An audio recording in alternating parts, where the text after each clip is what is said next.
In the midst of the burning dry meadow, the lone wild boar's shadow wandered forward. It was unexpected. The predator's golden eyes were watching. The lion lowered his body, each step as light as a ghost. The air seemed to stop. Just a moment, the lightning bolt tore through the veil of silence.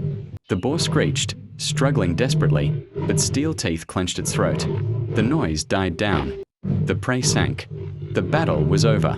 Raising his head high, the lion roared in triumph, then called out. From a distance, two other lions came forward, their eyes blazing at the sight of the fresh feast.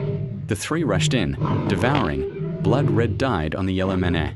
It was the song of the predator, the naked truth of nature. The strong ruled, the weak became the meal.